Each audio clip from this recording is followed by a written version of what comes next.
Hello, Chris Godinez, licensed professional counselor, also the host of We Need to Talk on every Sunday at noon, and then I post these things up to, social media. This video is for educational and informational purposes only. The views and opinions stated herein are mine and mine alone. They do not represent the ACA, the APA, or any other therapist for that matter. Boom shakalaka done. I'd like to thank my sponsor, Where Am I? BetterHelp. BetterHelp. BetterHelp.com/Chris Godinez. They're an online therapy company. They are international. I've gotten really good feedback from people using them. They very much like their counselors, which is good. They are affordable, and they do packages of like 4 sessions that are super affordable. So thank you, betterhelp.com/Chris Godinez. Okay, let's dive into the questions. All right, what do we got?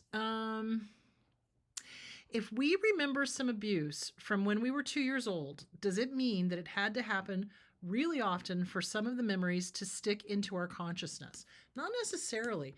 Trauma is a very weird thing. It just, how do I explain? So, trauma can be anything from a one-time event to something that was ongoing. And our brains remember it because our amygdala, our fight, flight, freeze, or fawn, is trying to make sure it doesn't happen again and that we stay safe. That's really what's going on. So it does not have to be over and over and over and over and over again. Now, it might have, but generally, if it was over and over and over and over again, you would, if you remembered one, you would start remembering the others as well.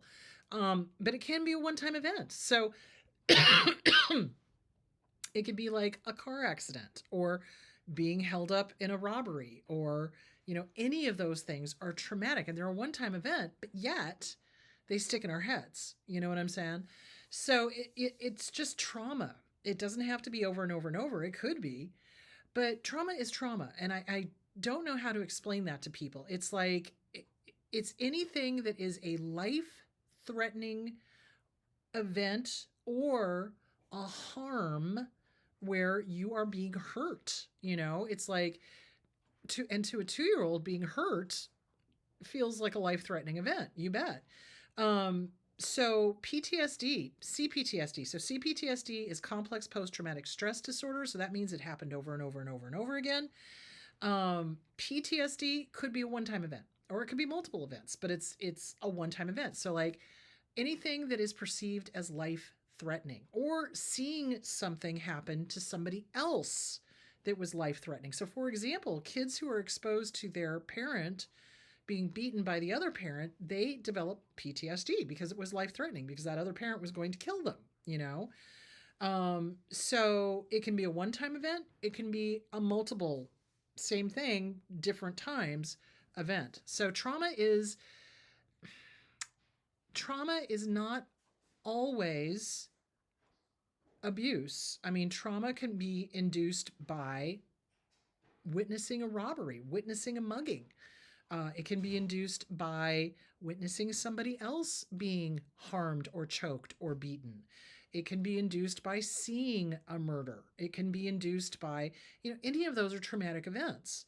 So our brain, latches onto that, trying to keep us safe.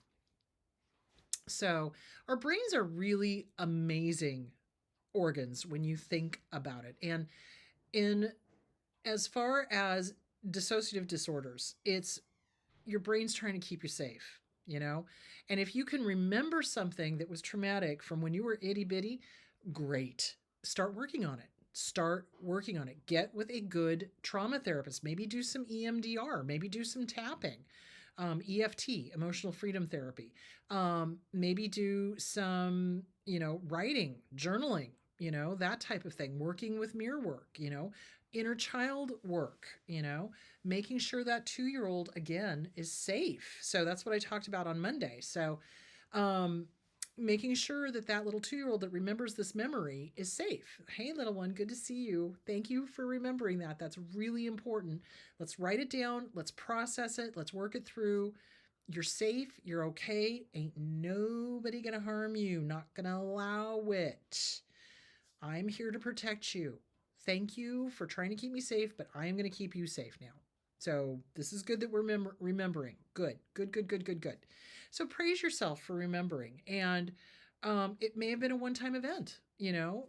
Trauma can be induced by a one-time event. I don't think that's what people realize. It's like it doesn't take much to traumatize a 2-year-old. It really, bless their little hearts, it doesn't take much to traumatize a child. It doesn't. And that's why I find abusers so reprehensible and heinous, because something that obviously an abuser doesn't care, doesn't affect them, they don't care. Well, it didn't happen to me, why should I care? Well, your behavior is affecting this kid. So, dealing with a scary adult who's way bigger than the child is, who's hitting them, terrifying. Terrifying to that child. Terrifying. And that's a trauma. That's gonna leave a mark on their brain, on their psyche. You bet. So,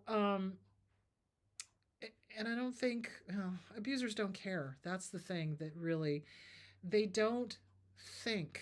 They don't care. They don't think. They don't care. They don't know. They don't care. They're apathetic and angry and evil, if you want my personal opinion, and they treat children horribly and expect them to somehow bounce back. I mean, something that my mom used to say is that, oh, kids are incredibly resilient. Okay, well, any material can be incredibly resilient until it's stretched to its limit and it snaps. You don't push a kid to their limit. That's not okay. So when an adult is abusive to a small child, even if it was a one-time event, that leaves a psychic mark on you. It does. It's psychologically speaking, it leaves a mark. And it makes it stick out in your mind because you don't want it to happen again, and you're trying to keep yourself safe. So trauma response, yeah, absolutely. PTSD, yeah, you betcha. CPTSD, if it was ongoing. PTSD can be a one-time event. So trauma is trauma, no matter if it was multiple traumatic things happening, the same thing over and over again, or whether it was a one-time traumatic event. So, and everyone's different. Some people are more susceptible to PTSD and amnesia and things like that. Other people seem to be able to cope a little better. For, like I said, for me personally, I dealt with my trauma with the depersonalization and the derealization. That certainly was going on for me. Other people, have amnesia. Other people have DID, dissociative identity disorder, in which another personality steps in to take over. So, I mean, it's all trauma based, and it doesn't have to have happened multiple times. It doesn't have to have happened like in a big way, but it was big enough for that little tiny kid to take note. So really work with that inner child. Love that little one up. Hi, sweetie. Thank you for letting me remember this. You're safe. You're okay. I am going to protect you. I will break my foot off in anybody's hind end who tries to hurt you. Let me remember this. Let me deal with this so I can keep you safe. You kept me safe. I'm going to keep you safe. So that's really the best way to kind of start dealing with that. Safety is actually the key for remembering things. And as I said, let me make sure I got the answer to that. Okay. When we remember some abuse from when we were 2, does it mean that it had to happen really often? No. It can be a one-time thing. Absolutely. It could be something so shocking and so devastating and so frightening that it can be a one-time thing. Remember, our amygdalas are trying to keep us safe.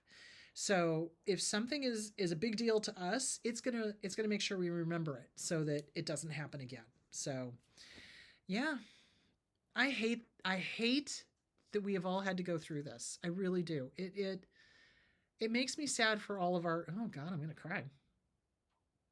Interesting. It makes me sad for all of our inner children. We didn't deserve it. We didn't. None of us did. And it makes me angry that there are abusive jackwagons out there that don't take it in consideration, minimize. I think that's the thing, is that abuse gets minimized by both the enablers and the abusers. And they are like, oh, well, it only happened once. Oh, it's no big deal. Well, if it happened and you remember it, then it was a big deal. So don't minimize. It's absolutely, do not minimize your own abuse. It was a big deal.